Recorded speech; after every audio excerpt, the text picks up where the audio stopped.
kéré o ìròyìn ayọ̀ rèé fún gbogbo ọmọ nàìjíríà.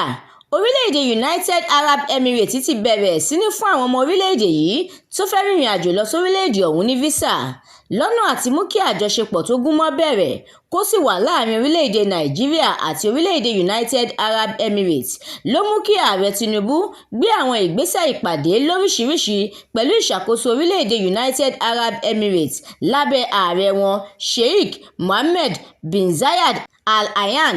Ìgbésẹ̀ ọ̀hún ti wá so èso rere báyìí o, pẹ̀lú bí ìròyìn ṣe fìdí ẹ̀ múlẹ̀ ní yàjóyàjó láti inú ìwé ìròyìn The Matrix pé orílẹ̀-èdè United Arab Emirates yóò máa fún àwọn ọmọ Nàìjíríà ní físà láti rin ìrìn àjò lọ sí orílẹ̀-èdè náà.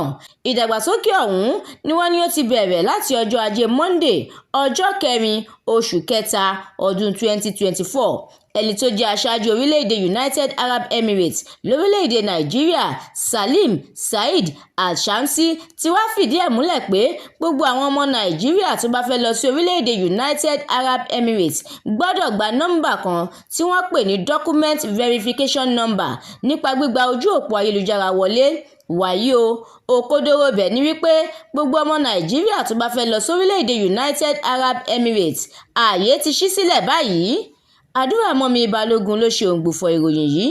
Èmi Ẹniọlá Sálíù ni mo kà á fún yín láti inú ìwé ìròyìn The Matrix tó jáde lónìí. Ẹ ṣeun.